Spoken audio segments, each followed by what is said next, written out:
إن هذه تذكرة الله والله والله والله الله والله والله والله نحمده ونصلي على رسوله الكريم اما بعد فاعوذ بالله من الشیطان الرجیم بسم اللہ الرحمن الرحیم یا ایها الذین آمنوا استجیبوا للہ وللرسول اذا دعاکم لما یحییکم واعلموا ان اللہ یحول بین المرء وقلبہ وانہ الیہ تحشرون واتقوا فتنة لا تصيبن الذين ظلموا منكم خاصة واعلموا أن الله شديد العقاب واذكروا إذ أنتم قليل مستضعفون في الأرض تخافون أن يتخطفكم الناس فآواكم وأيدكم بنصره ورزقكم من الطيبات لعلكم تشكرون صدق اللہ العظیم رب اشرح لي صدری ويسر لي امری واحلل عقدۃ من لسانی یفقهوا قولی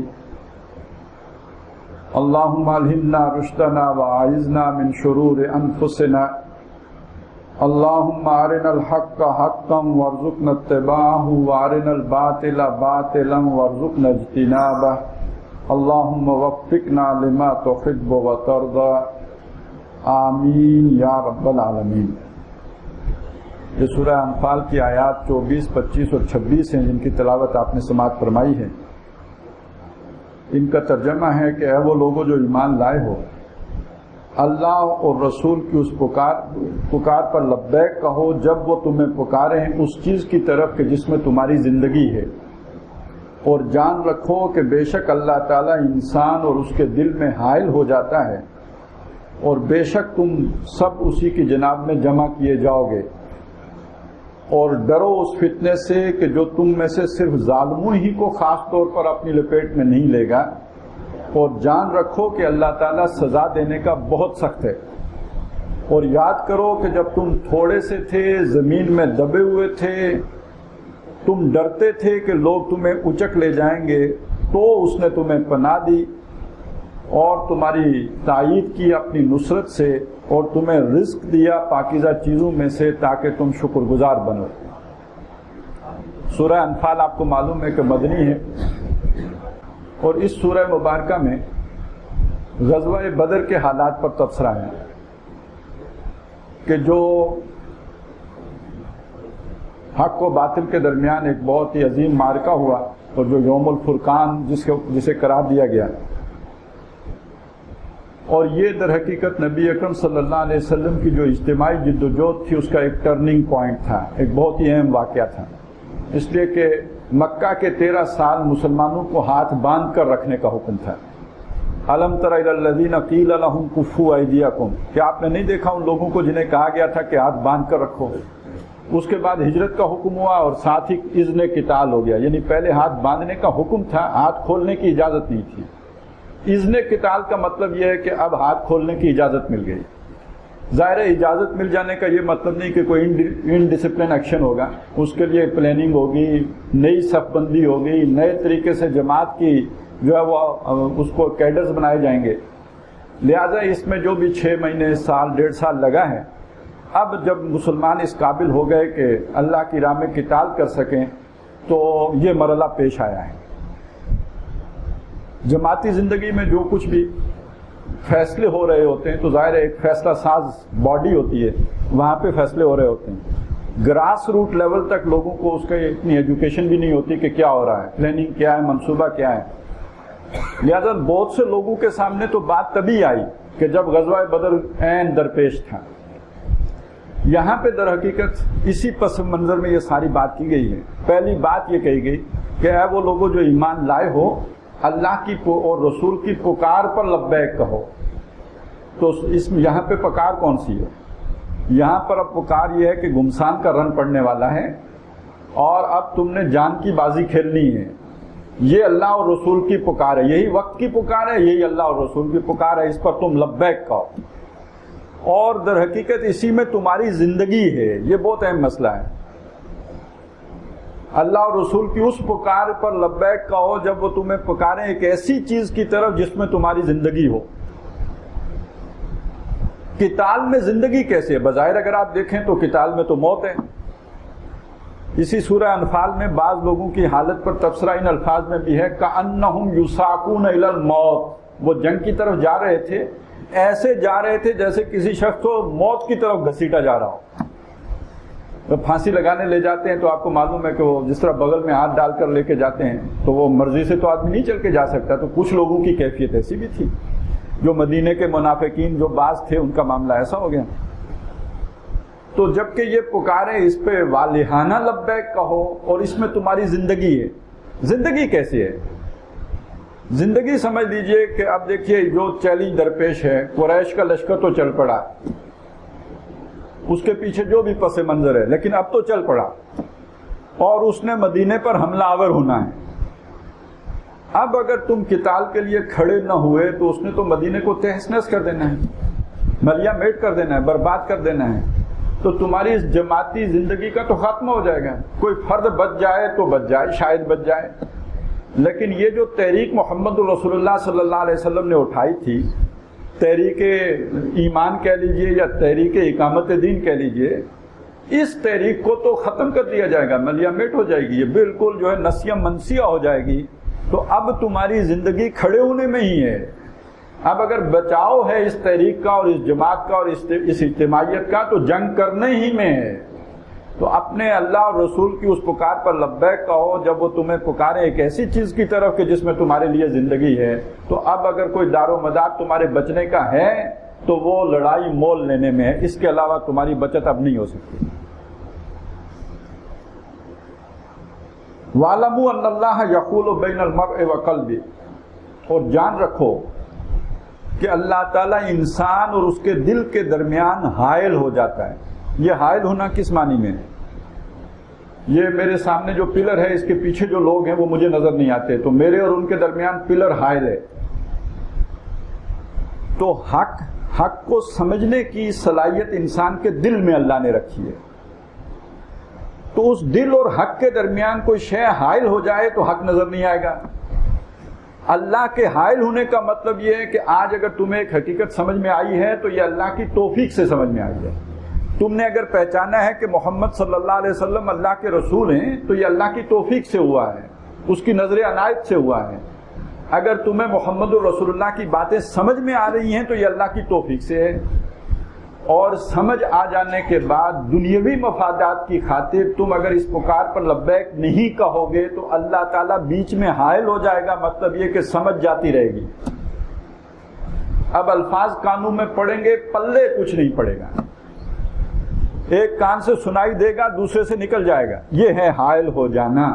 اس کو اصل میں دوسرے مقام پر کہا گیا اللہ دل پر مہر کر دیتا ہے. وہ مہر کر دینا اور حائل ہو جانا ایک ہی بات ہے. یعنی قبولیت حق کی یا حق کو سمجھنے کی توفیق سلب ہو جاتی ہے, یعنی دل پر مہر ہو جاتی ہے. تو وَاعْلَمُوا أَنَّ اللَّهَ يَحُولُ بَيْنَ الْمَرْءِ وَقَلْبِهِ. جان رکھو کہ اللہ تعالیٰ انسان اور اس کے دل کے درمیان حائل ہو جاتا ہے. جس کا معنی یہ ہوا کہ اللہ کا ایک حکم سمجھ میں آیا, اس کی طرف اگر انسان پیش رفت نہ کرے خلوص و اخلاص کے ساتھ تو اس بات کا اندیشہ ہے کہ آئندہ سمجھ میں ہی نہ آئے. اللہ تعالیٰ دل پر مہر کر دے اور اب وہ توفیق کی سلب ہو جائے. یہ دھمکی بھی دی گئی کہ تم نے بہت قربانیاں دی ہیں, تم اس ماحول میں ایمان لائے ہو کہ ایمان لانے کے نتیجے میں تپتی ریت پہ لیٹنا پڑتا تھا. تم نے ایمان کی خاطر اپنی کنبہ قبیلہ برادری چھوڑی, تم نے ہجرت کی, تم نے ماریں کھائیں, تم نے ایک نئی سرزمین پر آ کر ڈیرے ڈالے. لیکن یہ کہ اب ایک نئی پکار لگی ہے, اس پکار پر لبیک نہیں کہو گے تو پچھلے کیے کرائے پر پانی پھر جائے گا. وَاعْلَمُوا أَنَّ اللَّهَ يَحُولُ بَيْنَ الْمَرْءِ وَقَلْبِهِ وَأَنَّهُ إِلَيْهِ تُحْشَرُونَ. اور جان رکھو کہ اسی کی جناب میں جمع کیے جاؤ گے. یعنی یہ کہ اگر پیٹھ پھیرو گے اور لبیک نہیں کہو گے پکار پر تو اس کا محاسبہ ہوگا. یہ کوئی فرض کفایہ نہیں ہے ایک ایک سے پوچھا جائے گا کہ تم نے پیٹھ کیوں موڑی تھی اور کیوں منہ موڑا تھا, اس پکار پر لبیک کیوں نہیں کہا تھا, تو اس کی جناب میں تم جمع کیے جاؤ گے. یہاں ضمناً چونکہ ابھی قربانی کے دن قریب ہیں تو میں چاہتا ہوں کہ ذرا سی ایک طائرانہ نظر حضرت ابراہیم علیہ السلام کی زندگی پہ ڈال لی جائے. وہ ایک ایسے ماحول میں پیدا ہوئے جہاں بت پرستی بھی تھی, ستارہ پرستی بھی تھی, سورج پرستی بھی تھی, اور وہ ظاہر ہے کہ جو رولنگ کلاس ہے ایک ایسے خاندان کے چشم و چراغ تھے, کوئی عام آدمی نہیں تھے, اور وہاں مصروفیات اتنی ہوتی ہیں کہ ادھر ادھر دیکھنے کی فرصت نہیں ہوتی. ٹریننگ ہے, تربیت ہے, اس لیے کہ کل کا حکمران ہے, یا کم از کم یہ کہ حکمران کلاس میں سے ہے, تو وہ ساری ان مراحل سے گزرنا ہے. بڑی تیز رفتار زندگی ہوتی ہے. آج کے بچے کے پاس جس نے کل کچھ بننا ہے کوئی وقت ہوتا ہے؟ وہ تو اپنا سارا وقت کھپائے گا, کچھ سیکھے گا تو کل کسی قابل ہوگا. تو وہاں زندگی بڑی تیز رفتار ہے. اس ماحول میں وہ سوچتے ہیں, غور کرتے ہیں, اور جو بھی ماحول ہے اس سے بیزار ہو کر کچھ نتائج اخذ کرتے ہیں. موٹا نتیجہ یہ ہے کہ ستارے میں کچھ نہیں ہے, چاند میں کچھ نہیں ہے, سورج میں کچھ نہیں ہے. میرا رب تو وہ ہے جس نے ان سب کو بنایا. انی وجہت وجہی للذی فطر السماوات والارض. میں نے اپنا رخ اس رب کی طرف کر لیا جس نے آسمان اور زمینوں کو تخلیق کیا ہے. یہ اللہ کی تخلیق کی پوجا کر رہے ہیں, میں خالق کی پوجا کروں. نئی بات, اجنبی بات, نیا خیال, جس کے لیے کوئی ایکسیپٹنس معاشرے میں نہیں ہے. تو حکمت کا تقاضا کیا ہے کہ کوئی اچھی بات آپ کو مل گئی ہے تو اب اپنی بنا کے رکھو. وہ جو ہمارے صوفیاء نے ہمیں تلقین کیا ہے کہ خاصان دی گل ہماں آگے مناسب نہیں کرنی, مٹھی کھیر پکائی محمدہ کتیاں آگے ترنی. تو یہ دنیا کے کتے ہیں, ان کے سامنے ان اعلیٰ خیالات کو بیان کرنے کی کوئی ضرورت نہیں ہے. خام خواہ پتھر ماریں گے, تنگ کریں گے, اور ککرتے انگور چڑھایا, ہر گچھا زخمایا, ہر اچھے خیال کو یہ کی تردید کریں گے, اور لہذا بیان کرنے کی ضرورت ہی نہیں ہے. اپنے خیال کو اپنے ہی دل میں ایک جنت بنا کے رکھو. لیکن یہ ایک نبی کی غیرت و حمیت کے خلاف ہے, بلکہ ایک شریف النفس انسان کی غیرت و حمیت کے خلاف ہے. سقراط کوئی نبی نہیں تھا, لیکن جو اس کے نظریات تھے تمام تر مخالفت کے باوجود اور تشدد کے باوجود, یہاں تک کہ موت کا پیالہ پینے کے باوجود, وہ اپنے نظریات سے تائب نہیں ہوا. نظریات سے تائب ہونا کیا, ان کا اعلان کرنے سے اور ان کی تبلیغ کرنے سے تائب نہیں ہوا. تو ہر شریف النفس انسان جن چیزوں پر یقین رکھتا ہے ان کو بیان کرتا ہے. لہذا اگلا مرحلہ آیا اسے بیان کرنے کا, اور بیان کرنے کا ایک انداز یہ بھی ہو سکتا ہے لوگوں کو جمع کرتے اور ایک چھوٹی موٹی تقریر کرتے, ملفوف, مصلحت آمیز, اور ذرا جسے کہتے ہیں بٹوین دا لائن پیغام دے کر آخر میں کہتے وما علینا الا البلاغ المبین, اور چھٹی سمجھتے اور گھر چلے جاتے ہیں, چلیں فرض ادا ہو گیا. نہیں, ایسا انداز اختیار کیا, بت سارے توڑ دیے, گویا برین سٹارمنگ ہو گئی. لوگوں کو ایک دفعہ چونکا دیا کہ دیکھو یہ کھاتے بھی کچھ نہیں, بولتے بھی کچھ نہیں, اپنی مدد بھی کچھ نہیں کرتے, اور یہ جو بڑے والا ہے اس کے سامنے یہ 9/11 ہوا ہے, یہ کچھ نہیں کر سکا. یہ چونکانے کا نہیں, یہ تبلیغ کا یہ انداز ہے. اور اس کے بعد جب لوگ اپنے گریبان میں جھانکنے پر مجبور ہو گئے تو پھر کہا کہ یہ جو تمہارے جھوٹے معبود ہیں ذرا انداز دیکھیے, اور یہ جو تم ہو میں تم سب سے بیزار, اف لکم, تم سے بھی بیزار ہوں, ولما تعبدون, اور جن کو تم عبادت کرتے ہو ان سے بھی بیزار ہوں. اعلان کا انداز دیکھا آپ نے, کیسا دو ٹوک, کیسا واضح, کیسا سری. اس کو ابلاغ مبین کہتے ہیں. اس طرح کرے تو بندہ کہے وما علینا الا البلاغ المبین, یہ بلاغ مبین ہے. بات سیدھی دل تک پہنچے, وہ بات پہنچائی. اب اس کے بعد کیا ہوا کہ جناب اب آگ میں جلاؤ اس کو. اتنی بڑی گستاخی, ایسے گستاخ کو تو معاف نہیں کیا جا سکتا جو اتنی مقدس ہستیوں کے بارے میں, جن کے بارے میں آئین میں طے ہے کہ انگلی نہیں اٹھائی جا سکتی. ہماری بھی کچھ مقدس چیزیں ہیں نا, ہم انہیں مقدس گائے کہہ کے گزر جاتے ہیں, تو وہاں مقدس گئیاں وہی بت تھے. آج کچھ ادارے ہیں تو ان کی طرف تو منہ اٹھا کے بات نہیں کی جا سکتی, تو اس نے ان اداروں پر انگلی رکھی ہے یا ان بتوں پہ انگلی رکھی ہے, اس کو آگ میں جلا دو, اس کو نشان عبرت بنا دو. اب یہاں پہنچ کے ہوش ٹھکانے آ جاتے ہیں. ایک 16 MPO ہی کافی ہوتا ہے بندے کے ہوش ٹھکانے لانے کے لیے. اس کے بعد بندہ کہتا ہے جی حضور غلطی ہو گئی, آج کے بعد میری توبہ, اس طرح کا کوئی بات نہیں کروں گا, اور شام کو گھر آ جائے گا. لیکن حضرت ابراہیم علیہ السلام بجائے ان چیزوں میں پڑھنے کے بے خطر کود پڑا آتش نمرود میں عشق, عقل ہے میوے تماشائے لب مام ابھی. دیکھیے پکار بدل رہی ہے. ایک پکار وہ تھی کہ حق کو پہچانو, پہچان لیا. دوسری پکار کیا, اب حق کا اعلان اور اعتراف کرو, وہ کر لیا. تیسرا یہ ہے کہ اب اس امتحان میں سے گزرو. بے خطر کود پڑا آتش نمرود میں عشق, عقل ہے میوے تماشائے لب مام ابھی. عقل سے پوچھو گے تو وہ کہے گے آ گئے, لیکن یہاں عشق چاہیے کہ جو یہ مجنونانہ فیصلہ کروا دے. تو بہرحال یہ ایک مرحلہ ہوا ہے. چوتھا مرحلہ آ گیا کہ اب اس قوم کو چھوڑ کے نکل جاؤ یہاں سے. اگر آپ نے دین و ایمان کی سلامتی چاہتے ہو تو یہاں ممکن نہیں ہے. تو بے وادن غیر ذی زرع جا کے اپنی اولاد آباد کر دی. اجنبی دیس, نہ بندہ نہ بندے کی ذات, نہ گھاس کا تنکا, بے آب و گیا سرزمین, حجاز یا شام.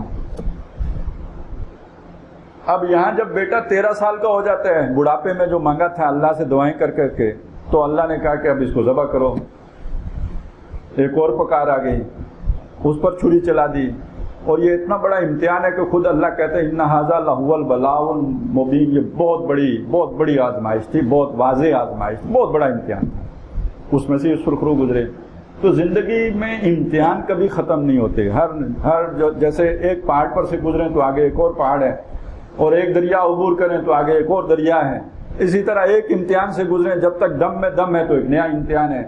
ہر ایک پہ لبیک کہتے جائیں تو پچھلے کی کنفرمیشن ہوتی جائے گی, اور جہاں پہ آپ نے منہ موڑا تو سب پہ پانی پھر جائے گا. یہ ہے اصل میں زندگی کا حاصل. تو اللہ اور رسول کی پکار پہ لبیک کہو جب وہ تمہیں پکاریں اس چیز کی طرف کہ جس میں تمہاری حیات ہے, زندگی ہے, اور خاص طور پر اجتماعی زندگی ہے. وَاعْلَمُوا أَنَّ اللَّهَ يَحُولُ بَيْنَ الْمَرْءِ وَقَلْبِهِ وَأَنَّهُ إِلَيْهِ تُحْشَرُونَ. یہ پہلی آیت ہوگی. اگلی آیت وہ تو آخرت میں سزا ہوگی. یہاں پہ یہ بتایا کہ جب بندہ اجتماعی جرم کا مرتکب ہو تو دنیا میں بھی سزا آتی ہے. یہ بہت ہی ایک لطیف مسئلہ ہے. جہاں تک فرد کے گناہوں کا تعلق ہے اس کا محاسبہ آخرت میں ہوگا. کلہم آتیہ یوم القیامت فردا. سب کے سب قیامت کے دن اکیلے اکیلے آئیں گے. وہاں یہ نہیں ہے کہ تو پاکستانی ہے, تو ہندوستانی ہے, تو سعودین ہے, کون ہے, کیا بلا ہے. وہاں تو ہر آدمی نے اپنا حساب دینا ہے. 5 سوال ہیں, ان کا جواب ہے. لیکن ایک قوم پر بحثیت قوم کو ذمہ داری عائد ہوتی ہے, وہ اجتماعی ذمہ داری کہلاتی ہے. اگر وہ قوم بحثیت مجموعی اس ذمہ داری کو پورا نہ کرے تو اس کی سزا کہاں ملے گی؟ اس کے بارے میں اللہ کا اصول یہ ہے کہ اس کی سزا دنیا ہی میں ملے گی. اس کو آخرت پر نہیں اٹھا رکھا جائے گا, اس کی سزا دنیا میں آئے.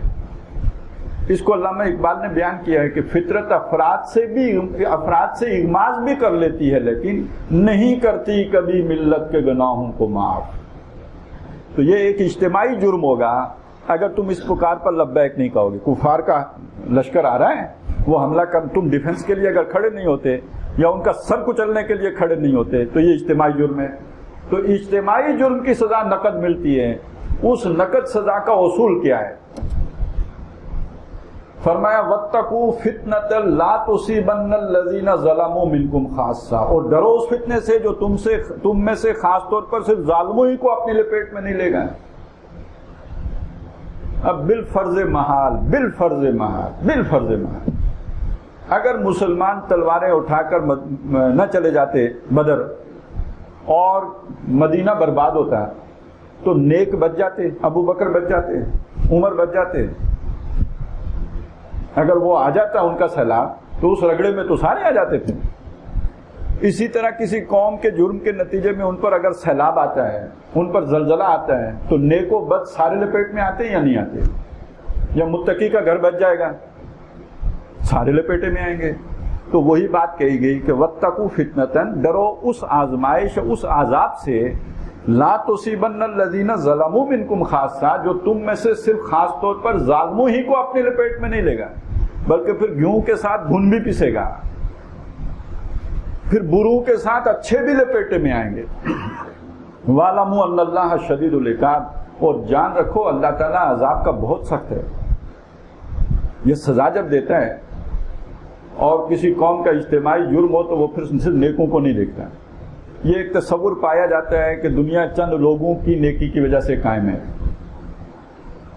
حدیث موجود ہے اور یہ حدیث قدسی ہے. حضرت جبریل علیہ السلام نے حضور صلی اللہ علیہ وسلم کو بتایا اللہ نے مجھے حکم دیا ہے ایک موقع پر کہ فلاں فلاں فلاں فلاں بستی کو ان لوگوں پر الٹ دو، یعنی عذاب لے آؤ، عذاب استیصال، جڑ کاٹ دینے والا عذاب لے آؤ. حضرت جبریل عرض کہتے ہیں کہ میں نے عرض کی یا باری تعالیٰ ان بستیوں میں سے ایک بستی میں تیرا ایک ایسا بندہ بھی رہائش پذیر ہے جس نے پوری زندگی آنکھ جھپکنے کی دیر برابر بھی کوئی گناہ کا کام نہیں کیا ہے.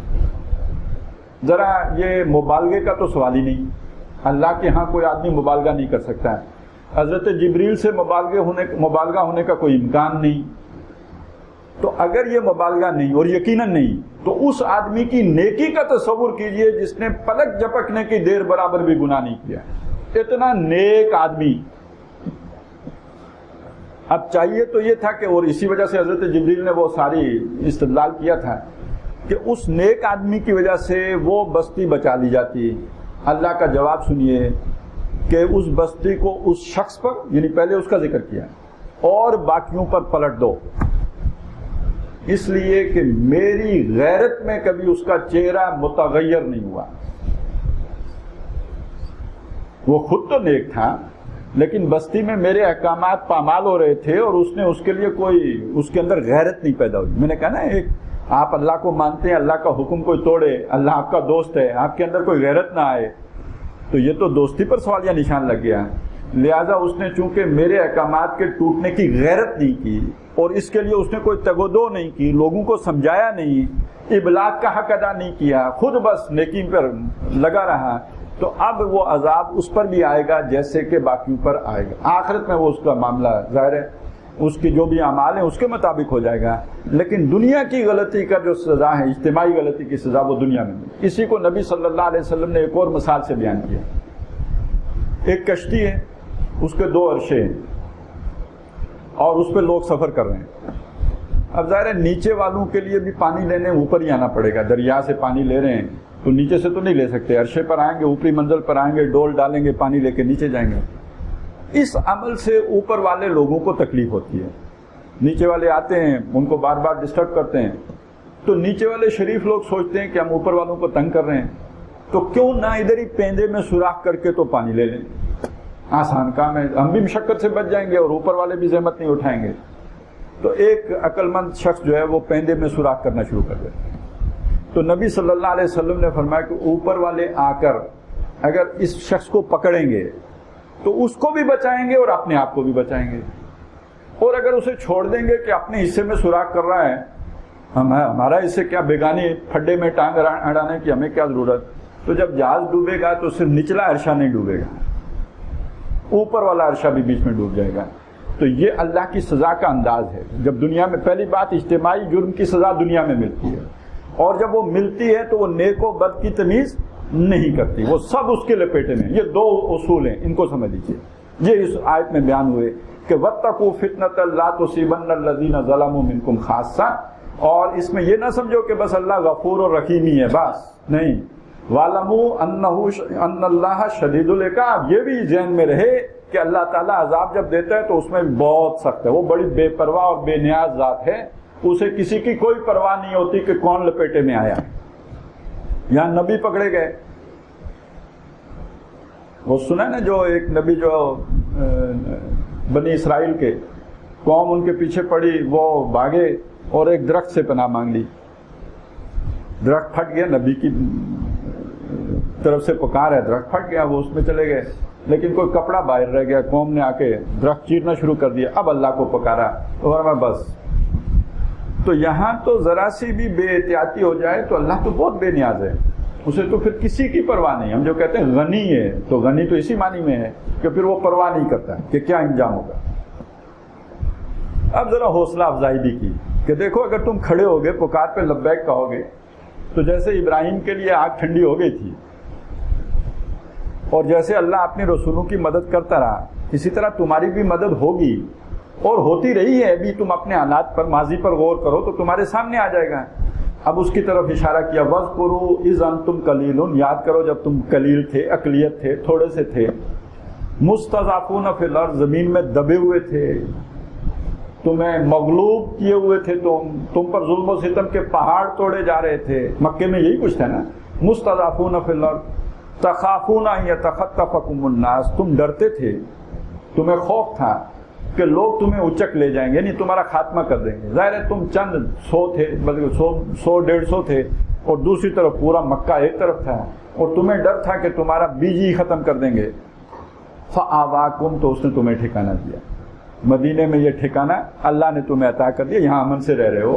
وَأَيَّدَكُمْ بِنَصْرِهِ، اور تمہاری تائید کی اپنی نصرت سے. بھائی بھائی جو بن گئے، جس کا ذکر سورہ آل عمران میں ہے کہ اس نے اپنی نعمت کے طفیل تمہیں بھائی بنا دیا. فَأَصْبَحْتُمْ بِنِعْمَتِهِ إِخْوَانًا، تم ہو گئے اس کی نعمت کے طفیل بھائی بھائی. تو یہ اس کی ایک بڑی تائید ہے جو تمہارے ساتھ ہوئی. وَرَزَقَكُم مِّنَ الطَّيِّبَاتِ، اور اس نے تمہیں پاکیزہ چیزوں سے رزق دیا. مکہ تو بے آب و گیا سرزمین، جبکہ مدینہ کاشتکاری ہوتی ہے، یہاں پہ کھجوریں ہیں، تو اسی نسبت سے تجارت ہوتی ہے. تو تمہیں جو ہے پاکیزہ چیزوں سے رزق دیا. لعلکم تشکرون، تاکہ تم شکر گزار بنو. اور شکر گزاری کا مطلب کیا ہے؟ وہ ایک سورہ مبارکہ جس میں گھوڑوں کا ذکر ہے، والعادیات ضبحا فالموریات قدحا. اس میں کیا ہے؟ تم گھوڑے کو کھلاتے ہو پلاتے ہو مالک. تو اب وہ مالک جب اس پہ سوار ہو کے رات کو جس وقت چاہے اس پر سوار ہو کے چلے تو اسے لے کے ایسے دوڑتا ہے کہ جہاں اس کا پاؤں پڑے چنگاریاں نکلتی ہیں. پھر اس گھوڑے کو مالک حکم دیتا ہے بستی کو غارت کرنے کے لیے، تو دھول اڑاتا ہے، یعنی بے خطر دوڑتا چلا جاتا ہے. جب نیزوں کی بارش ہو رہی ہوتی ہے، تلواریں جو ہے چل رہی ہوتی ہیں، تو گھوڑا کوئی پرواہ کیے بغیر اپنے مالک کے حکم پر آگے ہی بڑھتا چلا جاتا ہے. گھوڑے کا یہ عمل گواہ ہے کہ انسان بہت ناشکرا ہے. تم نے اسے گھاس کھلائی، وہ گھاس بنائی تم نے نہیں تھی، تم نے صرف کاٹ کے اس کے آگے ڈالی یا اس کو چراگاہ میں لے کے گئے. اس کے بدلے میں وہ تمہارا ہر حکم ماننے کے لیے تیار ہے، جان لگا دینے کے لیے تیار ہے. اور ذرا اپنی حالت پہ غور کرو، اس نے تم پر یہ سارے انعامات کیے، تم اپنے رب کی پکار پر لبیک کہنے کے لیے تیار نہیں. یعنی یہ لعلکم تشکرون کا تعلق اس پکار پہ لبیک کہنے سے جڑ جائے گا کہ یا ایھا الذین آمنوا استجیبوا للہ وللرسول اذا دعاکم لما یحییکم. اب یہ ساری پریپریشن ہے، تیاری ہے، ذہنی تیاری ہے غزوہ بدر کے لیے مسلمانوں کی، یا یہ کہ آئندہ غزوات کے لیے جو بھی آئندہ چیلنجز آنے ہیں ان کے لیے. ان 3 آیات کا ہم نے جو ابھی تک فہم حاصل کیا ہے وہ اس تناظر میں ہے جو مدینے میں جس ماحول میں یہ نازل ہوئی. ظاہر ہے قرآن مجید ایک زندہ کتاب ہے، اس میں جو کردار ہیں ان کے نام بدل جاتے ہیں، وہ کردار نہیں بدلتا ہے. فرعون ختم ہو گیا، فرعونیت نہیں ختم ہوئی. ابو جہل ختم ہو گیا، ابو جہالت نہیں ختم ہوئی. اسی طرح ابو بکر نہیں ہوں گے، لیکن یہ کہ وہ ایمانی اوصاف کہیں نہ کہیں ان کا کوئی عکس تو ہوگا. حضرت حمزہ تو نہیں ہوں گے، لیکن اس عکس کی شخصیات تو ہوں گی. تو وہ گویا کردار تو وہ رہے گا، شخصیات بدل جائیں گی. اسی طرح سے ہم اگر غور کریں تو قرآن مجید پرانے لوگوں کی کہانیاں نہیں ہیں، یہ میرے اور آپ کے لیے بھی ایک، ہمارے حالات پر بھی ایک تبصرہ ہے. ذرا تھوڑی سی توجہ کیجئے، میں ایک خاص حوالہ آپ کے سامنے رکھنا چاہتا ہوں. ہمارا ایک ملک ہے جو بالکل اسی طرح رنگ، نسل، مذہب اور جو زبان کی بنیاد پر وجود میں نہیں آیا، بلکہ نظریے کی بنیاد پر وجود میں آیا. مکے میں بھی جو تقسیم ہوئی تھی وہ نظریے کی بنیاد پر ہوئی تھی، اور مدینے میں جو بھائی بنے تھے وہ بھی نظریے کی بنیاد پر بھائی بنے تھے. وگرنہ یہ کہ کنبہ قبیلہ تو تھا نہیں، وہ یہ اوس و خزرج ہیں، وہ قریش ہیں، کوئی جوڑ ہی نہیں. یہ کاشتکار ہیں، وہ تاجر پیشہ ہیں، کوئی جوڑ نہیں. ان کی تہذیبی روایات اور ہیں، ان کی تہذیبی روایات اور ہیں. مزاج بہت مختلف، اب بھی آپ نے دیکھا ہوگا بہت مختلف ہیں. تو ان میں جو جوڑنے والی شے تھی، ایک بنانے والی چیز، بنیاد مرصوص، وہ تو نظریہ تھا. نظریہ توحید جسے سورہ آل عمران میں بیان کیا کہ یہ اللہ کی وہ نعمت جس نے تمہیں بھائی بھائی بنایا، وہ اللہ کی کتاب ہے در حقیقت، وَاعْتَصِمُوا بِحَبْلِ اللَّهِ جَمِيعًا وَلَا تَفَرَّقُوا، تو وہ نعمت تو در حقیقت اللہ کی کتاب تھی جس نے جوڑا، وہ نظریے کی کتاب۔ تو ہم مسلمانان پاکستان جو آج کہلاتے ہیں، ہمارا مسئلہ بھی یہ تھا کہ ہم نے اسی دو قومی نظریے کی بنیاد پر ایک ملک حاصل کیا، لیکن اس سے پہلے کے حالات پر ذرا غور کیجیے۔ انگریز حاکم ہے اور ہم محکوم ہیں۔ انگریز اگر چلا جاتا ہے تو اکثریت کی بنیاد پر، یہ جو ہماری محبوبہ جمہوریت ہے، انگریز کے جانے کے بعد اس نے جو تولد فرمانا تھا تو وہ تو ہندو حکمرانی ہوتی ہے، اکثریت ان کی ہے اور ہندو ہی حاکم ہوتے، اور ہم نے ہندوؤں پر کوئی 1000 سال حکمرانی کی تھی جس کا انہیں بڑا رنج تھا۔ اس رنج کی ایک جھلکی ہے کہ جب بنگلہ دیش بنا ہے تو اندرا گاندھی نے کہا تھا کہ ہم نے 1000 سالہ شکست کا بدلہ لیا، تو کچھ تو ہندو اجتماعی شعور کے اندر کچھ ٹھاٹھے مارتا سمندر انتقام کا تھا یا نہیں تھا؟ یہ اندیشہ، اقلیت تھے ہم، اکثریت ہندو کی، قلیل مستضعفون فی الارض، زمین میں دبے ہوئے بھی تھے، انگریز اور ہندو کی غلامی، تخافون یتخطفکم الناس، اور ڈر یہ کہ جس طرح اسپین سے مسلمانوں کا خاتمہ کر دیا گیا ہے، اگر ہندوؤں کے ہمیں حوالے کر دیا گیا تو وہ ہندوستان میں بھی کسی مسلمان کو نہیں باقی چھوڑیں گے۔ انہوں نے وفود بھیجے تھے کہ اسپین کے جا کے تحقیق کرو کہ مسلمانوں کو اسپین سے کیسے ختم کیا گیا ہے، ہم اسی طرح ہندوستان سے ختم کریں گے۔ یہ جو RSS ہے جس کا آج آپ نام سنتے ہیں، راشٹریہ سیوک سنگھ، یہ 1927 میں بنی ہے، تو 1947 میں بھی تو تھی، اس کے بدماش بھی تھے، اس کے گنڈے بھی تھے، وہ ٹرینڈ بھی تھے، والنٹیئرز بھی تھے، تو ساری تیاریاں مکمل تھیں۔ ان پر کوئی الزام بھی نہیں لگنا تھا کہ وہ باقاعدہ کوئی گورنمنٹ کے ملازم نہیں تھے، رضاکار تھے، تو وہ جی بلوائی تھے، آ کے کیا اور چلے گئے۔ تو گویا مسلمانوں کا بیج ختم کرنے کی تیاریاں تھیں وہاں پہ، تو یہ اس کا مسلمانوں کو ڈر بھی تھا، اندیشہ بھی تھا۔ تو خافون یتخطفکم الناس، تمہیں ڈر تھا کہ لوگ تمہیں اچک لے جائیں گے۔ اچھا، اس کا احساس مذہبی قیادت کو نہیں تھا، اور لوگوں میں یہ ڈر موجود تھا۔ جس نے اس ڈر کو محسوس کیا لوگ اس کے دیوانے ہو گئے۔ قائد اعظم کو احساس تھا اس لیے قائد اعظم بن گیا، اور علماء کو اس کا احساس نہیں تھا، اس لیے اس سے پہلے قائدانہ پوزیشن پہ رہنے کے باوجود معزول ہو گئے۔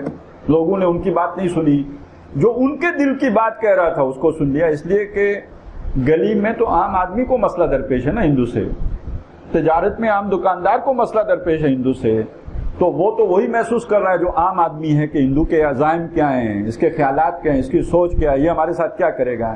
لہذا اس کے ایک خوف اور ایک ڈر اور ایک اندیشہ تھا کہ لوگ تمہیں اچک لے جائیں گے۔ پاکستان کی صورت میں اللہ نے ٹھکانہ دیا۔ کہتے ہیں نا جی، جن کو وہاں پہ جوتی میسر نہیں تھی، یہاں پہ انہوں نے کارخانے لگا لیے، وہاں پہ جو شاید کلرک نہ بھرتی ہو سکتے یہاں بابو بن گئے، بیوروکریٹ بہت اونچے، وہاں جو شاید بوٹ پالش کرتے رہتے جو بٹ مین بن کے یہاں پہ جرنیل تک پہنچ گئے۔ تو یہ سارا کچھ جو حاصل، یہ خوشحالی، یہ جو پراسپریٹی آئی، یہ کس بنیاد پہ ہے؟ یہ جو ٹھکانہ ملا تو اس کے نتیجے میں آئی۔ وَأَيَّدَكُمْ بِنَصْرِهِ، اور اس نے تمہاری تائید کی اپنی نصرت سے۔ گاندھی کوئی معمولی لیڈر نہیں تھا، اور وہ کوئی ایسا مبالغہ آرائی کرنے والا لیڈر بھی نہیں تھا، بڑی ٹھوک بجا کے بات کرنے والا، بڑی محکم اور پکی بات کر۔ اس کا پکا خیال یہ تھا پاکستان بننے دو، یہ 1 سال بھی نہیں چلے گا۔ وہ اسٹیٹس مین آدمی ہے، مدبر آدمی ہے، وہ یہ بات کہہ رہا ہے تو بے بنیاد نہیں کہہ رہا، حالات کا جائزہ لے کے کہہ رہا ہے، کیسے چلے گا؟ تو لوگوں نے پیپر پنوں کی جگہ پہ کانٹے استعمال کیے، درختوں کے سائے تلے دفاتر سجائے۔ تو یہ سارا تائید الہی کے بغیر ممکن تھا اس ملک کا چل جانا۔ اس سے آگے چلیے، 65 میں ہم آرام کی بانسی بجا رہے تھے، جی انڈیا نے کوئی حملہ نہیں کرا، امریکہ نے پوری تسلی دی ہوئی تھی کوئی حملہ نہیں کرا، ہو گیا، ہم نے دفاع کر لیا بدری کے انداز میں۔ اور بہت سے ایسے لوگ ہیں اب بھی جو دعوے کرتے ہیں کہ ہم نے تو کوئی ایسی مخلوق بھی دیکھی ہے جو لڑ رہی تھی۔ تو ایدکم بنصرہ کی ایک مثال تو یہ ہے، باقی بہت سی ہیں۔ اس ملک کا آج چلنا بھی جبکہ ہر کوئی اسے لوٹ رہا ہو. اب جو کچھ بھی دھندے کھل رہے ہیں آپ کے سامنے، لوگوں کے سامنے تو پہلے سے بھی تھے. یہاں کے سیاستدان کیا کرتے ہیں، یہاں کے بیوروکریٹ کیا کرتے ہیں، سوئٹزرلینڈ کیا کیا بھیجتے ہیں، باقی جو مقدس ہیں وہ کیا کرتے ہیں، وہ بھی کبھی نہ کبھی کھل ہی جائے گا کہ وہ پتہ نہیں دوائیاں تو جو ہے جعلی آتی ہیں، اسلحہ بھی اصلی آتا ہے کہ نہیں آتا ہے. یہ تو بات کی باتیں ہیں، جب چلائیں گے تو ٹھوس ہوگا. تو بہرحال یہ اس سب کے باوجود، کسی کے مخلص نہ ہونے کے باوجود، ایک بھی طاقت بن جانا، ایک ایسی ٹیم کا بن جانا جو مخلصانہ کوششیں کر رہی ہے. تو یہ سارا در حقیقت تائید غیبی ہے. بلکہ بعض اعتبار سے کبھی خیال آتا ہے کہ اگر کوئی دہریہ ہو، اسے بندہ لے آئے کہ دیکھو یار یہ پاکستان کیسے چل رہا ہے، کون چلا رہا ہے، تو اسے ماننا پڑ جائے گا کہ کوئی غیبی طاقت ہے کہ جو ایک یہ کشتی چلا رہی ہے، وگرنہ یہ کہ کوئی بھی اسے چلانے والا نہیں. ایک امریکی سفیر یہاں سے ریٹائرڈ ہو کے جب واپس گیا ہے تو اس نے امریکہ میں جا کے یہ بات کہی، پاکستانی اخبارات میں بھی آئی، کہ پاکستان کو جو لوگ چلا رہے ہیں ان کو امریکہ میں ایک یوٹیلیٹی سٹور چلانے کی ان میں صلاحیت نہیں ہے، تو چلے جا رہے ہیں. کب سے پیشن گوئیاں ہوں گی، ہو رہی ہیں، آج ختم کل ختم، لیکن یہ کہ تو یہ اللہ کی تائید کا ایک مظہر ہے. وَأَيَّدَكُمْ بِنَصْرِهِ وَرَزَقَكُم مِّنَ الطَّيِّبَاتِ، پاکیزہ چیزوں سے رزق. خیر وہ تو ہمارے 4 موسم، زرخیز زمین، بہتے دریا اور بدلتے جو بھی یہاں کے معتدل موسم ہے، تو کوئی پھل کوئی فصل نہیں ہے کہ جو ہمیں میسر نہ ہو. اور بڑی طویل مدت تک، ابھی انگور ابھی تک چلے جا رہے ہیں. اور پھر مزید مصیبت نعمت یہ ہوتی ہے کہ وہ باہر والے خریدنے سے انکار کر دیتے ہیں. کبھی کہتے ہیں وہ آم کو فلانی مکھی لگ گئی اور انگور کو یہ ہو گیا، وہ کہ ہم نہیں لیتے، تو اس کا نتیجہ یہ ہمیں کھانے کو مل جاتا ہے، وگرنہ مہنگے داموں باہر جائے تو ہمیں تو کچھ نہیں ملے گا. چاول بھی بچ گئے ابھی، وہ بھی سارے ہمارے ہی مقدر ہیں. تو وہ رزقکم من الطیبات، یہ سارے اہتمام اس نے کر کے تمہیں پاکیزہ چیزوں سے رزق کا تمہارا سامان کیا ہے. نتیجہ کیا ہے؟ لعلکم تشکرون، تاکہ تم شکر گزار ہو. وہ شکر کیا ہے؟ ملک پاکستان کا شکر کیا ہے؟ آج کی پکار کیا ہے؟ اس وقت کی آواز کیا ہے؟ یہ بہت ہی دکھ بھری داستان ہے، بہت ہی دکھ بھری داستان. میں چند موٹے اشارے کرتا ہوں. یہ جو محمد الرسول اللہ صلی اللہ علیہ وسلم اسلام کا آفاقی پیغام لے کے آئے ہیں، یہ در حقیقت عدل و انصاف کا پیغام ہے. لیکن یہ عدل و انصاف تمام سطحوں پر محیط ہے، فکری سطح پر، ذہنی سطح پر، قلبی سطح پر، اور نظام زندگی کے اجتماعی گوشوں کی سطح پر. نظام معیشت ہو، نظام سیاست ہو، نظام سماجی نظام ہو، ہر سطح کے لیے یہ عادلانہ نظام محمد رسول اللہ صلی اللہ علیہ وسلم لے کر آئے. ایک معتدل، اعتدال، عدل والا. اور یہ وہ چیز ہے جو نوع انسانی کے دل کی آواز ہے. یہ اگلی بات ہے جو میں کہہ رہا ہوں. یہ لوگوں کے دلوں میں بسنے والا پیغام ہے. اس کی تڑپ ہر فرد میں ہے. دیکھنا تقریر کی لذت کے جو اس نے کہا، میں نے یہ جانا گویا یہی میرے دل میں ہے. اور اس سے صرف مسلمانوں کے لیے نہیں، یہ انگریزوں کے لیے بھی ہے، یہ کالوں کے لیے بھی ہے. یہ ہر انسان کی دل کی آواز ہے. اور اس عدل کی تلاش میں نوع انسانی نے ٹھوکریں کتنی کھائی ہیں اور قربانیاں کتنی دی ہیں. ایک فرانس کا انقلاب 2 کروڑ لوگ، روس کا انقلاب 2 کروڑ، 2 کروڑ سے زائد مرے ہیں. تب وہ تبدیلی آئی ہے. جو اندر خواہش انگڑائی لے رہی تھی وہ عدل کی تلاش تھی. وہ عدل مسلمانوں کے پاس. اور دور خلافت راشدہ کے بعد مسلمان چلے گئے ملوکیت میں، ایک ظالمانہ استبدادانہ نظام. اور دنیا اسلام سے اگر واقف ہے تو خلافت راشدہ سے نہیں، آپ کا وہ جو ملوکیت کا استبدادانہ نظام ہے اس سے واقف ہے. آپ نے جب یورپ پہ قبضہ کیا تو اس وقت وہ خلافت راشدہ کا دور تو نہیں تھا. آپ جب ہندوستان آئے ہیں سن 93 ہجری میں محمد بن قاسم، تو ملوکیت کا دور ہے، کوئی خلافت راشدہ کا دور تو نہیں ہے. اور اس میں بہت کچھ ہم نے وہی کچھ کیا جو آج امریکہ کر رہے ہیں، جو ہر ایک استبدادانہ طاقت کرتی ہے. اور کچھ لوگوں نے مبالغہ آرائی بھی کر دی، اس لیے کہ کہیں کا بھی ویسٹڈ انٹرسٹ ہو، مکے کا ہو، مدینے کا ہو، پاکستان کا ہو یا یورپ کا ہو، وہ کبھی نہیں چاہے گا کہ عدل ہو. وہ تو اپنا استحصالانہ نظام چاہے گا. اور وہ ہمیشہ حق کے بارے میں غلط فہمیاں پھیلائے گا. تو وہ بڑا محدود طبقہ ہوتا ہے اور وہ ہمیشہ جھوٹا پروپیگنڈا کرتا ہے. حضور کے بارے میں مجنون کہنا، حضور کے بارے میں کذاب کے الفاظ استعمال کرنا، یہ اسی طرح کے ویسٹڈ انٹرسٹ کا سارا پروپیگنڈا تھا. اور اسی طرح کے لوگ جو مغرب میں بیٹھے ہیں وہ اسلام کے بارے میں غلط فہمیاں پھیلائیں گے اور کبھی دور خلافت راشدہ کو اپنی عوام کے سامنے اجاگر نہیں ہونے دیں گے، اور اگر اجاگر کریں گے تو مسلمانوں کے ظلم کو کریں گے اور بڑا چڑھا کر کریں گے. اور دوسری طرف صورتحال یہ ہے کہ پوری اسلامی دنیا میں کہیں محمد الرسول اللہ صلی اللہ علیہ وسلم کا دیا ہوا عادلانہ نظام موجود نہیں ہے، اس کی کوئی شکل و صورت نہیں ہے کہ دنیا کو پتہ چلے کہ اصل اسلام یہ تھا. اور یہ جو 1947 ہے ذرا ذہن میں رکھیے، فرانس کا انقلاب آ چکا، ابھی 1917 میں روس کا انقلاب آیا ہے. دنیا میں ایک ہلہ گلہ ہے، ایک نظام سے دوسرے نظام کی طرف شفٹنگ ہو رہی ہے اور مارکسزم لاطینی امریکہ تک پہنچ رہا ہے. یہ موقع 1932 میں علامہ اقبال کہہ رہے ہیں کہ یہ تو ڈیسٹنی ہے کہ مسلمانوں کا ایک خطہ آزاد مل جائے گا ہندوستان کے شمال مغرب میں، اور اگر ایسا ہو گیا تو ہمیں موقع مل جائے گا کہ اسلام کے چہرے پر دور ملوکیت میں جو داغ و دبے پڑ گئے تھے وہ ہٹا کر اصل اسلام دنیا کے سامنے پیش کر سکیں. اور اس کی تشریح جن الفاظ میں کی ہے قائد اعظم نے کہ ہم پاکستان اس لیے حاصل کرنا چاہتے ہیں تاکہ دنیا کو اسلام کے اصول حریت، اخوت و مساوات کی جھلک دکھا سکیں. مارکسزم نے بھی کوئی مساوات کی بات کی ہے اور حریت کی بات فرانس میں بھی ہوئی ہے، لیکن ہم جو محمد الرسول اللہ صلی اللہ علیہ وسلم نے حریت، اخوت و مساوات کا نمونہ دنیا کے سامنے لایا ہے، رحمت للعالمین نے، ہم چاہتے ہیں کہ دنیا کو اس کا بھی عملی نمونہ پیش کر کے دکھائیں، اجتماعی نظام قائم کر کے دکھائیں. اس کے لیے ہمیں ایک علیحدہ ملک چاہیے. یہ گویا پوری دنیا کے لیے لائٹ ہاؤس بنے گا، رہنما بنے گا، پوری دنیا کی روشنی بنے گا اور ان کے لیے ایک فیض کا ذریعہ بنے. اس لیے حاصل کرنا چاہ رہے ہیں. تو ہمارے ملک کا شکر کیا ہے؟ گھوڑے کا شکر اگر مالک کے حکم پر فوجوں میں گھس جانا ہے، اور گائے بھینس کا شکر یہ ہے کہ کھا پی کے دودھ دیں، اور انسان کا شکر یہ ہے کہ اللہ کی بندگی کرے، اور اجتماعی طور پر مسلمان امت کی ذمہ داری یہ ہے کہ اللہ کا پیغام لوگوں تک پہنچائے. تو ہم مسلمانان پاکستان کی ذمہ داری اجتماعی طور پر کیا بنے گی کہ جس مقصد کے لیے یہ ملک بنایا ہے اس کو فلفل کریں، اسے پورا کریں، اور دنیا کو اسلام کے اصول حریت و اخوت و مساوات کو عملی طور پر قائم کر کے دکھائیں. یہ اصل اسلام ہے.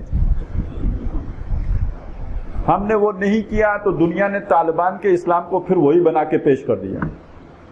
دنیا نے اسامہ بن لادن کو وہی شے بنا کے پیش کر، وہ تھے یا نہیں تھے اس کو چھوڑیے، لیکن ان کا امیج جو دنیا نے بنایا وہ تو وہی تھا نا، جس کا آخری نتیجہ یہ نکلا کہ اب اگر جہاز میں کوئی داڑھی والا بیٹھے تو وہ کہتے ہیں جی ہم اگلی پرواز سے چلے جائیں گے، اس میں یہ مولانا صاحب کو لے جائیے اکیلا.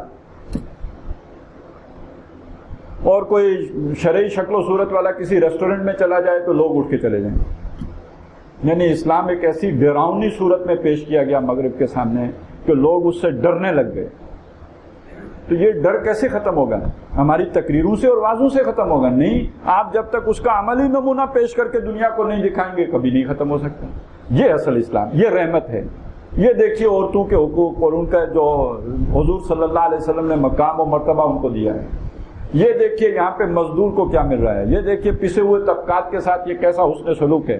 ویلفیئر سٹیٹ کا کیا تصور ہے جو محمد رسول اللہ نے دیا ہے. روٹی کپڑا مکان ہی نہیں، تعلیم اور علاج.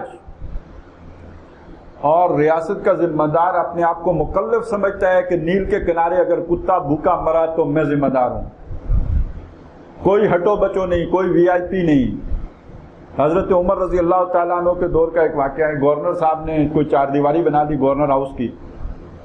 حضرت عمر کو پتہ چلا، خط لکھ کے بھیجا کہ اس کی چار دیواری گراؤ اور اسے بتاؤ کہ لوگوں کو ان کی ماؤں نے آزاد جنا تھا، تم نے انہیں غلام کب سے سمجھنا شروع کر دیا.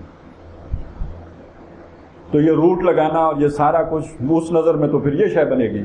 تو بہرحال کہنے کا مطلب یہ جب تک ہم کر کے نہیں دکھا دیتے یہ یوٹوپیا رہے گا. یہ خیالی جنت ہے جس کے ہم واز کہتے رہیں گے، تصورات بیان کرتے رہیں گے. اس کے لیے پاکستان حاصل کیا گیا. تو پکار یہ ہے اب اصل میں ایک بات اور سوچ لیجئے، کوئی شے اگر اپنا مقصد پورا نہ کرے تو ختم ہو جاتی ہے. موٹا سا اصول ہے. گائے بھینس کا دودھ ختم تو کسائی. ریڈیو جب تک چل رہا ہے تو ریڈیو ہے، جب چلنا بند ہو گیا تو ٹھیک کرانے کی کوشش کریں گے، ٹھیک ہو گیا تو فبیا، نہیں تو وہ کباڑیا. یہی حالت آپ کی گاڑی کی ہے. ایک ملک جو بنا ہی اس مقصد کی خاطر ہو کہ یہاں ہم نے اسلام کا بول بالا کرنا ہے، اور اگر وہ اپنے اس مقصد کو پورا نہ کر سکے تو پھر دنیا کے اصولوں کے حوالے کر دیا جائے گا. زندہ رہنے کے جو ایگزسٹنس کے جو دنیاوی اصول ہیں ان کے حوالے ہو جائے گا. وہ جو تائید غیبی ہے وہ تو ختم ہو گئی نا. جیسے کہتے ہیں نا پتے پہ جو بوند ہے، میں بھی ایک قطرہ ہوں برگ وقت پہ ٹھہرا ہوا. تو جو پتے پہ بوند ہے وہ صبح گری ہے شام گری، جب تک قدرت اسے تھام کے نہ رکھے وہ اس کے تھامنے کا وہاں پہ کوئی سامان تو ہے نہیں. کیسے تھما رہے گا پتے پہ؟ ذرا سا ہوا کا جھونکا آیا گر پڑے گا. تو اسی طرح پاکستان کی جو نظریاتی اساس ہے وہ اگر مستحکم نہ کی گئی تو اور کوئی اساس ہے نہیں. ذرا سوچئے، دنیا میں قومیں ترقی کرتی ہیں یا مستحکم ہوتی ہیں یا اتحاد و اتفاق ہوتا ہے، اس لیے ہوتا ہے کہ سب ایک نسل کے لوگ ہوتے ہیں، ابا جی ایک ہوتے ہیں ان کے. وہ بنیاد ہماری ہے نہیں. ایک سبب تعصب کا یا جڑ کر رہنے کا یا ایکا کرنے کا یہ ہوتا ہے کہ رنگ ایک جیسا ہوتا ہے. ہمارا مسئلہ وہ بھی نہیں. اسی طرح اکھٹ کی ایک بنیاد یہ ہوتی ہے، زبان ایک ہوتی ہے. زبان بھی بہت ہی ایک پورٹنٹ فیکٹر ہے لوگوں کو جوڑ کر رکھنے والا ہے. اپنی بولی سن کر جو قرار آتا ہے، جو لذت حاصل ہوتی ہے، تو وہ ظاہر ہے ہماری زبانیں بھی، کوئی پنجابی بولے، کوئی پشتو بولے، کوئی سندھی بولے، کوئی بلوچی بولے، وہ بڑا فرق ہے آپس میں. کوئی قریب کی زبانیں، بہنے زبانیں بھی نہیں ہیں. چلے اردو اور پنجابی پھر قریب قریب معلوم ہوتی ہیں، پوٹھواری اور پنجابی ہو یا کشمیری اور پنجابی ہو، لیکن یہ کہ جو پشتو اور سندھی اور پنجابی زمین آسمان کا فرق ہے. ایک کے لیے دوسرا ٹین میں پتھر ڈال کے ہلا رہا ہے، اتنا بڑا فرق. کوئی بات ہی نہیں پلے پڑتی، تو زبان بھی نہیں. تو کون سی چیز ہمیں جوڑے گی؟ اتحاد کی باتیں تو بہت ہیں، اتفاق کی باتیں تو بہت ہیں، ایک دن عید منانے کی خواہشات تو بہت ہیں، لیکن دل تو پھٹے ہوئے ہیں. 4 قومیتیں لے کے آپ بیٹھے تھے، 5ویں پیدا ہو گئی الطاف بھائی صاحب. اور ان قومیتوں کی بنیاد پر میرٹ کا خون ہے. دیکھیں نا، کوٹا سسٹم کا مطلب کیا ہے کہ میرٹ کے گلے پہ آپ کو چھری چلانی ہے. جہاں میرٹ کا خون ہو، کوٹا سسٹم ہو، وہاں پہ باصلاحیت لوگ اوپر کیسے آئیں گے؟ ان قومیتوں کی وجہ سے آپ کے لیے جو اہم تر منصوبہ تھا کالا باغ کا، وہ آپ آج تک اب تو اس کا نام نہیں لے سکتے. اگر ہم ایک قوم ہوتے تو بن نہ گیا ہوتا. سندھی کہتا ہے کہ پنجابی جو ہے پانی استعمال کرے گا، ہم نہیں بننے دیں. اس میں وہ جو KPK والے بھی ساتھ شامل ہو جاتے ہیں. ٹھیک ہے، اندر کوئی بیماری ہوگی تو باہر والے بھی پھر اس میں ہندوستان کون چاہے گا کہ بنے. لیکن اگر ہم اندر سے کمزور نہ ہوں تو ہندوستان کو کیسے موقع ملے گا؟ آج کل تو صرف ایک ہی بات ہے نا کہ وہ داڑھی والوں نے جو ہے وہ خراب کر دیا اور ہندوستان ان پر پیسہ لگا رہا ہوگا. لیکن یہ کہ اس سے پہلے GM سید کون تھا، الطاف صاحب کون تھے. یہ بلوچستان میں جو علیحدگی کی تحریک چل رہی ہے وہ کیا اسلام کے لیے چل رہی ہے؟ وہ تو کہہ رہے ہیں گریٹر بلوچستان بنائیں گے، یہاں سونے کے ذخائر ہیں، پورے ایشیا کا سب سے زیادہ خوشحال ملک گریٹر بلوچستان ہوگا. یا ان کو سپنے یہ دکھائے گئے اور انہوں نے وہ بغاوت پر ہیں. تو کوئی شخص کسی کے ساتھ جڑا ہوا نہیں، ہر دوسرے کی ٹانگ کھینچنے کے چکر میں ہے. تو کیسے آگے بڑھیں گے؟ کیسے اتحاد ہوگا؟ کیسے اتفاق ہوگا؟ کیا بنیاد ہے اس کی سوائے اسلام کے؟ تو میں جو بات عرض کر رہا تھا کہ پہلا مسئلہ تو یہ ہے کہ ہمیں وہ استحکام حاصل ہی نہیں ہو سکتا کہ جو کسی قوم کی بقا کے لیے لازم ہے. ہمارے پاس کوئی بنیاد ہی نہیں سوائے اسلام کے. اس سے آگے چلیے، ہمارا نظریہ بڑا خطرناک ہے. آپ ذرا 2 قومی نظریے کی طرف رجوع کریں اور ذرا اسلام کے اصول حریت و اخوت و مساوات کی بات کریں تو یہ چیز تو آپ دنیا میں یہ شے آپ کی ناقابل قبول ہے. آپ اسامہ بن لادن والی باتیں کر رہے ہیں، آپ ملا عمر والی باتیں کر رہے ہیں.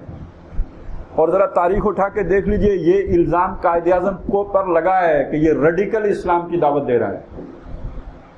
قائد اعظم کے بارے میں صرف یہ لحاظ کیا گیا ہے کہ یہ سیکولر نیام میں اسلام کی تلوار ہے اسلام کی تلوار ہے. اسامہ بن لادن, اوپر شکل ذرا سیکولر بنائی ہوئی ہے. تو اگر آپ اس نظریے کی بات کریں تو خطرہ یہ, اچھا نہ کریں تو پوٹینشل تو ہے.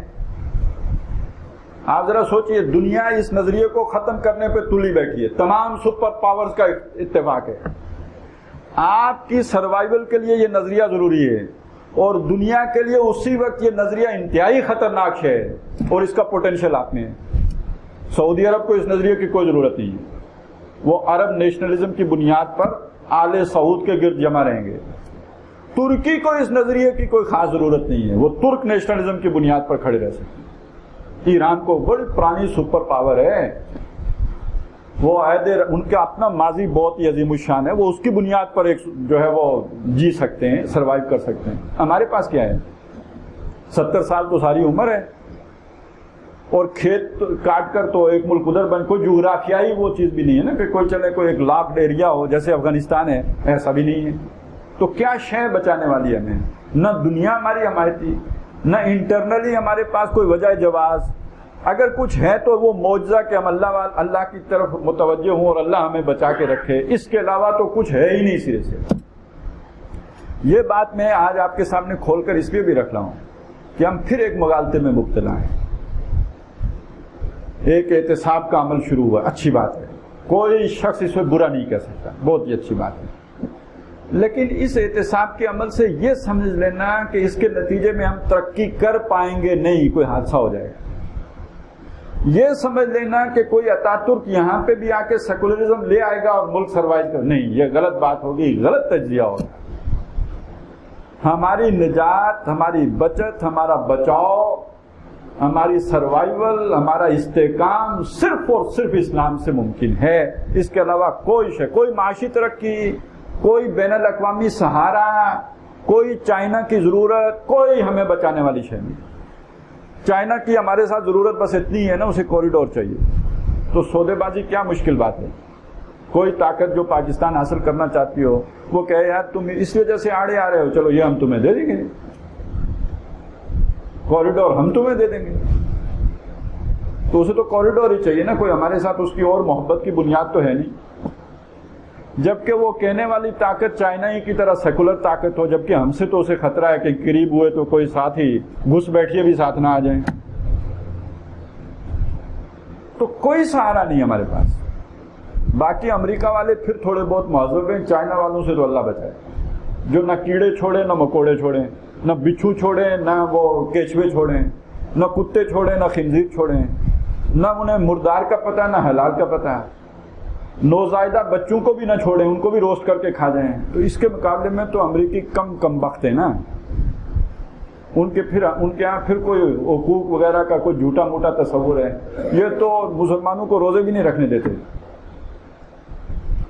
چھپ چھپا کے ہی روزے رکھتے ہیں جو رکھتے ہیں, کوئی جمعہ جماعت بھی نہیں ہے. تو بہرحال ہمارے لیے کوئی سہارا نہیں, اگر کوئی ہے تو سوا اسلام ہے. اور دوسری طرف ذرا آپ غور کریں حالات کیا ہیں. پاکستان کی بہت ساری باتیں مدینے سے ملتی جلتی بھی ہیں. لوگ ہجرت کر کے آئے, جیسے میں نے کہا, اللہ کی مدد ہوئی, جیسے وہاں بدر میں ہوئی تھی, یہاں 65 میں ہوئی, جیسے وہاں 71 میں ہم نے عزیمت اٹھائی تو وہاں پہ احد ہوا. اس کے بعد غزوہ احزاب ہے, جب پورا عرب امڑ آیا ہے مدینے پر چاروں طرف سے. آج ہماری صورتحال وہ ہو گئی, ادھر انڈینز فائرنگ کر رہے ہیں, ادھر ایران بھی کر رہا ہے. پتہ نہیں خبریں آپ کو ملی ہیں یا نہیں ملی, سائملٹینیسلی ہو رہا ہے. باقی یہ کہ ہمارے اندر سے بھی, جیسے وہاں پہ بنو قریظہ تھے تو یہاں بھی بہت سے لوگ ہیں جو وہ سارا کچھ ہو رہا ہے, جو مدینے میں ہو رہا تھا ویسا ہو رہا ہے. لیکن ایک بہت بڑا فرق ہے, وہاں لیڈرشپ سنسیئر تھی, یہاں اگر کچھ سنسیئرٹی ہے تو کوئی نیچے کہیں گراس روٹ لیول پہ ہے, اوپر تو سودے بازیاں ہی ہیں, کمپرومائز ہی ہے, اور غیروں کے سہارے جا رہے ہیں. امریکہ ہے, سعودی عرب ہے, چائنا ہے, بس یہ سوچیں. یہ بہت بڑا فرق ہے. تو بہرحال جو بات میں کہنا چاہ رہا تھا وہ کیا ہے، حالات یہ ہیں، چاروں طرف طوفان ہیں، اندرونی طور پر غیر مستحکم ہیں، معیشت ہماری کا جنازہ نکل چکا ہے، سیاسی طور پر عدم استحکام کا شکار ہیں، فوج ہماری پچھلے 15 سالوں سے حالت جنگ میں ہے، اس کی تھکاوٹ کا اندازہ لگائیں، نفسیاتی تھکاوٹ بھی تو کوئی شے ہوتی ہے، اور بچانے والی شے اللہ کی جو دیا ہوا دین اور اللہ کی ذات، اس کے علاوہ ہمارا کوئی نہیں۔ اس اللہ کی طرف اپنی توجہ کا ذرا اپنے حکمرانوں کی سطح پر یا جو پاکستان کی اصلاح کرنا چاہتے ہیں ان کی سطح پر دیکھیں، اس اللہ کی طرف کتنا متوجہ ہیں، اور خاص طور پر جس مقصد کے لیے پاکستان بنایا گیا تھا اس نظریے کے ساتھ کتنی کمٹمنٹ ہے۔ میں یہ نہیں کہتا آپ سے کہ جناب آپ طالبان کا اسلام لے آئیں، آپ قائد اعظم کا اسلامی لے آئیں، آپ کسی ایک کو ملا عمر بنا کے نہ بٹھائیں، آپ پارلیمنٹ کے تھرو ہی قرآن و سنت کی بالادستی کا قانون پاس کر لیں۔ آپ نے طے کیا ہوا ہے کہ کوئی قانون یہاں قرآن و سنت کے خلاف نہیں بنے گا، تو پارلیمنٹ میں لا کر اس پر کوئی غور تو فرما لیں کہ کون کون سا قانون جو ہے قرآن و سنت کے خلاف ہے۔ ہم یہ نہیں کہتے کہ مولوی صاحب کی مانیں، آپ اپنی پارلیمنٹ میں لائیں، اس کا کوئی پروسیس تو سٹارٹ کریں۔ آپ صرف ہوٹلوں والوں پہ ہی چھاپے مارے جا رہے ہو۔ خیر مجھے ہوٹلوں والوں نے کمیشن کوئی نہیں دیا، لیکن میں ایک بات کہنا چاہتا ہوں، مسئلہ یہ ہے کہ ہمارے ملک میں جو بھی ہمارے معیارات ہیں، اگر آپ صفائی کا وہ سٹینڈرڈ مینٹین کریں جو مغرب میں ہے، تو ذرا جو اس پہ کاسٹ اٹھے گی، جو خرچے آئیں گے، ان کا اندازہ ہے۔ اس ملک میں تو جس قانون پر آپ عمل درآمد کرائیں وہ ایک طرح کا ظلم ہو جائے گا۔ ممکن ہی نہیں ہے کسی کے لیے کہ وہ صفائی کا معیار، ہاں میریٹ پہ کریں، وہ بہت پیسے لیتے ہیں، ان کو وہ صفائی کا معیار قائم کرنا چاہیے۔ اس طرح کی جو اس لیول کے جو لوگ ہیں جو اتنے پیسے لیتے ہیں ان پہ کریں، لیکن عام چھابڑی فروش کے لیے تو آپ جب تک پورا ماحول اس طرح کا نہیں بنائیں گے، اس پر یہ کرنا در حقیقت عوام الناس میں جو قوت خرید ہے اس کو بھی ختم کرنے کے مترادف ہے۔ اس سے اگلی بات اور ہے، آپ نے یہ پانی بھی چیک کیے منرل واٹر کے نام پر جو بک رہے ہیں کہ ان میں کتنا زہر پلایا جا رہا ہے لوگوں کو۔ آپ یہ تو چیک کر کے دیکھیں کہ یہ جو دودھ ہے جو ٹیٹرا پیک کے نام سے بک رہا ہے، یہ کیا چیز ہے؟ یہ دودھ ہے بھی یا زہر ہے جو لوگوں کو پلایا جا رہا ہے؟ آپ ذرا چینی میں کیمیکل کی ملاوٹ کا اندازہ لگا کے بتائیے۔ یہ تو موٹی موٹی چیزیں ہیں کھانے پینے کی کہ جن کے بارے میں آپ بہت جلدی جو ہے وہ معاملہ چکتا کر سکتے ہیں۔ بہرحال میں صرف چند چیزوں کی طرف اشارہ کر رہا تھا۔ بہرحال یہ سب آپ ٹھیک بھی کر لیں تو ملک کے بچنے کا، استحکام کا، بقا کا دار و مدار ان چیزوں پر نہیں، ہمارے بقا کا دار و مدار اسلام کا ہے۔ اگلی بات جو اہم تر ہے وہ یہ کہ ٹھیک ہے اسلام کا نظام تو وہ ہے، لیکن آئے گا کیسے؟ ضیاء الحق صاحب نے 11 سال کوشش کی، وہ مخلص تھے نہیں تھے اس پر سوال کیا جا سکتا ہے، ہم فرض کر لیتے ہیں مخلص تھے، تو فوج کی ساری طاقت کے باوجود میں صرف ایک مثال دے دیتا ہوں، وہ تو انہوں نے آرڈیننس جاری کر دیا تھا، قصاص و دیت آرڈیننس، آپ نے سنا ہوگا۔ قصاص، میں اس زکوٰۃ آرڈیننس کی بات نہیں کرنا چاہ رہا کیونکہ وہ صرف شیعوں نے اپنے لیے ایگزمپشن حاصل کی تھی، لیکن جو قصاص و دیت آرڈیننس ہے یہ جاری ہو گیا تھا، ملک میں لاگو ہو گیا۔ اب قصاص کا معاملہ تو یہ کسی نے قتل کیا بدلے میں قتل کیا جائے گا، دیت کا معاملہ یہ ہے کہ بدلے میں، خاص طور پہ قتل خطا میں دیت ہی ہے، اس میں قصاص نہیں ہے، دیت۔ یہ جتنے روڈ ایکسیڈنٹ ہوتے ہیں یہ قتل خطا میں آتے ہیں، یہ قتل عمد نہیں ہے، قتل خطا ہے، اور اس کی دیت ڈرائیور کو دینی ہوتی ہے۔ بندہ تو مر گیا گاڑی کے نیچے آ کے، دیت کون دے گا؟ ڈرائیور دے گا۔ تو جب آپ نے قصاص و دیت آرڈیننس ضیاء الحق صاحب نے نافذ کیا تو ڈرائیوروں نے ہڑتال کر دی، پہیا جام ہو گیا، اور مارشل لا کے دور کا قصاص و دیت آرڈیننس واپس ہو گیا۔ میں آپ کو عوام کی طاقت بتانا چاہتا ہوں کہ فوج کا حکم پسپا ہو گیا، جاری کیا ہوا آرڈیننس واپس ہو گیا۔ میں ایک دوسری مثال دے دوں کہ چلیں ضیاء الحق کی ٹیم ایسی تھی، انہوں نے خود کچھ کیا ہوگا۔ سید احمد شہید رحمۃ اللہ علیہ کے بارے میں کیا خیال؟ انہوں نے بھی جب قبضہ کیا سرحد پر KPK پہ تو یہاں پہ شریعت نافذ کی۔ اب شریعت کا ایک حکم یہ بھی تھا کہ زکوٰۃ کلیکٹ کرے گی گورنمنٹ، تو کوئی سمجھ آئی لات کہاں پڑی, کس کے پیٹ پہ پڑی؟ اس سے پہلے بھی تو کوئی زکوٰۃ کلیکٹ کرتا تھا نا. مساجد کے ائمہ ہیں جو بھی وہ نمازیں پڑھاتے ہیں بدلے میں زکوٰۃ لیتے ہیں.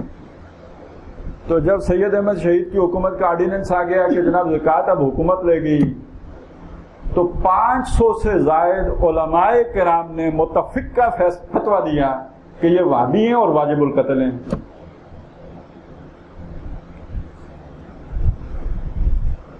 اور سید احمد شہید کو زہر دیا گیا اور مجاہدین کو رات شب خون مار کر قتل کیا گیا. تو جب تک عوام کی ایجوکیشن نہیں ہوگی, میں جو کہنا چاہتا ہوں, فوج بھی اسلام نافذ نہیں کر سکتی. باقی کسی جماعت کے بس کی کیا بات ہوگی؟ جو سب سے طاقتور ادارہ ہے فوج, وہ بھی اپنی ساری طاقت کے ساتھ اسلام نہیں نافذ کر سکتا. اور جو ڈنڈا چلائے چلا لے گی, اسلام نہیں نافذ. باقی میں یہ بھی کہہ دوں کرپشن بھی نہیں ختم کر سکتی. یہ دیوانے کا خواب ہے کہ کرپشن اس ملک سے ختم ہو جائے گی بغیر اسلام کے. نیور, کبھی نہیں. پہلے اپنی چارپائی کے نیچے تو ڈانگ پھیر کے دیکھیں نا, باقی تو بعد میں دیکھا جائے.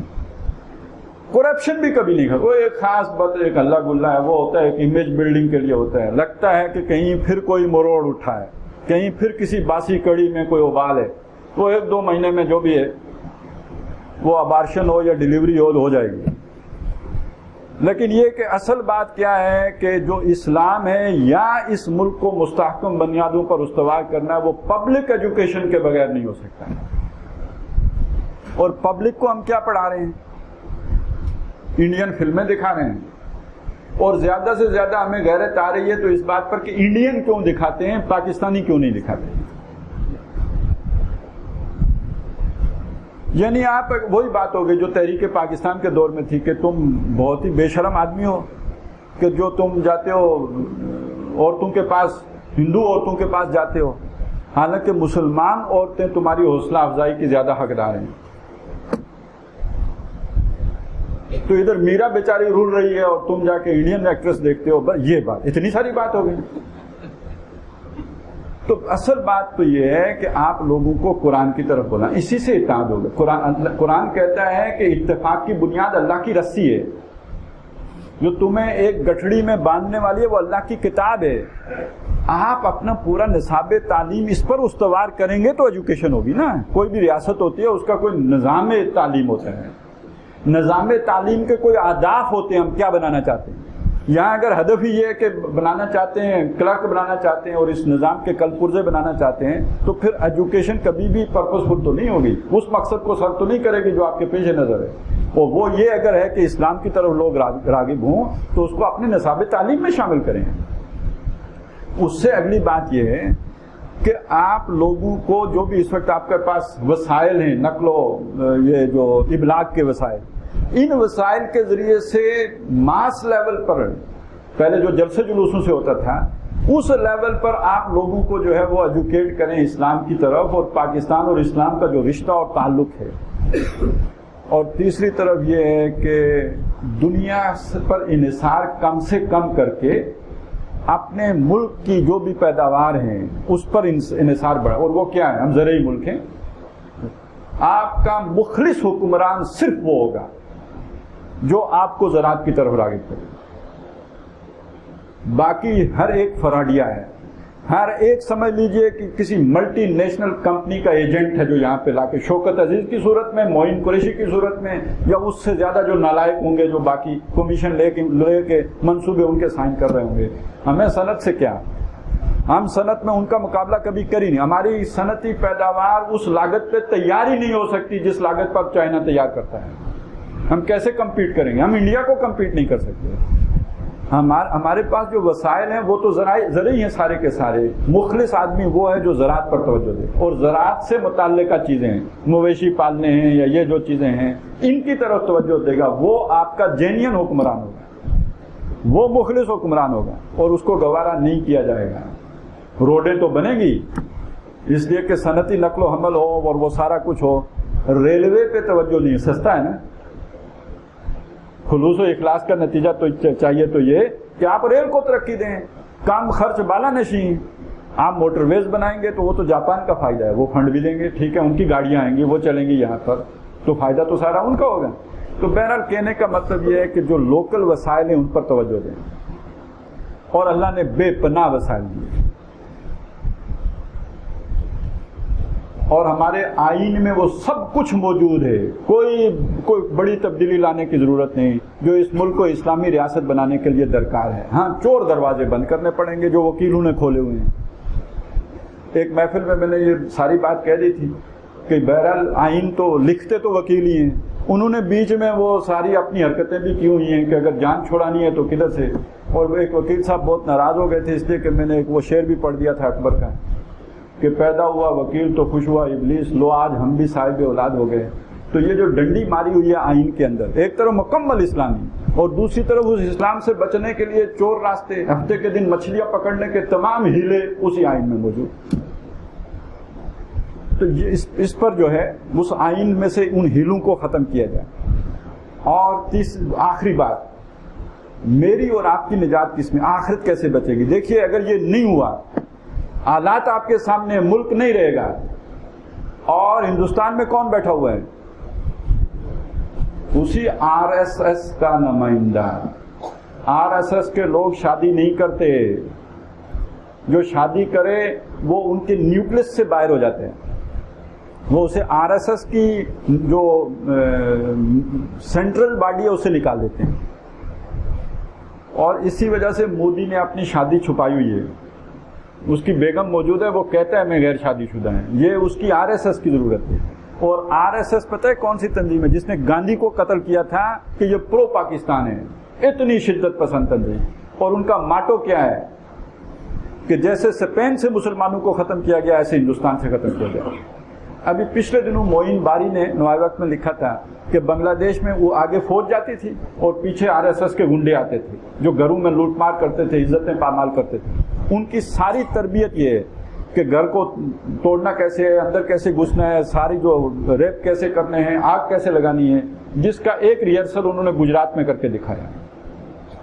خدا نہ خواستہ اگر پاکستان کے ساتھ کچھ ایسا ہوتا ہے تو پھر یہ نہ سمجھیے کہ حکمران بدل جائیں گے اور مسلمان زرداری صاحب کی جگہ منموہن سنگھ آ جائیں گے. نہیں, پھر یہ کچھ تو خون ہوگا, ایتھنک کلینزنگ ہوگی, اور دنیا میں کوئی ہمارے لیے آواز اٹھانے والا نہیں ہوگا. بوسنیا کے لیے تھا, کوسوو کے لیے تھا, کوئی شام کے لیے بھی بولے ہیں, لیکن وہ ایک ان کے پیچھے ایک سازش ہے, وہ کردستان بنانے کا چکر ہے سارا, اس لیے وہ ہوا اٹھایا ہے. ہمارے لیے کوئی بولنے والا نہیں ہوگا. اور ہندو اس کا جو انتقام اور اس کی جو شدت, اس کو آپ وہ گجرات کے ان سادات سے دیکھ لیجیے. تو جب یہ فتنہ آئے گا تو کوئی نیک پروین بچے گا کہ پہلے وہ ہندو چھانٹے گا کہ متقی علیحدہ ہو جائیں,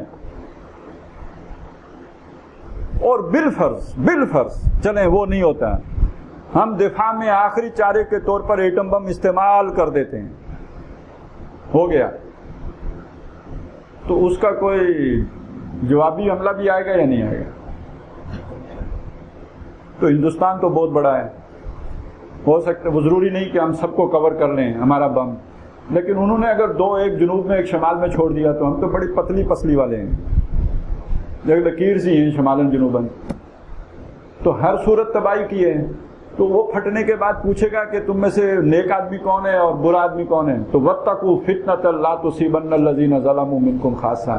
یہ جہاز اگر ڈوبے گا تو ظالم بھی ڈوبیں گے, بلکہ ہو سکتا ہے کہ وہ سوئٹزرلینڈ بھاگ جائیں, مظلوم تو بالکل نہیں بچیں گے. آپ کے پاس کون سی کشتی ہے جس پہ چڑھ کے دوڑیں گے؟ تو ہمارے لیے تو مجبوری ہے کہ اسلام کی بات کریں. اگر بچت کی کوئی صورت ہے تو اس کے علاوہ کوئی نہیں.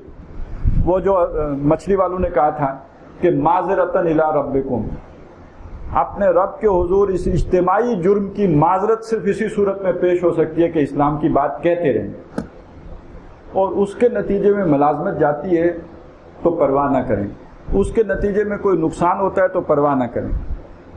دہتی آگ میں اگر نہ بھی ہو, لیکن یہ کہ ایسی باتیں سننی پڑیں کہ جس سے دل میں آگ لگ جائے تو سننے کے لیے تیار ہو, اور ایسی تکالیف سے گزرنا پڑے تو وہ اس کے لیے تیار. یہی قربانی کا اصل روح ہے.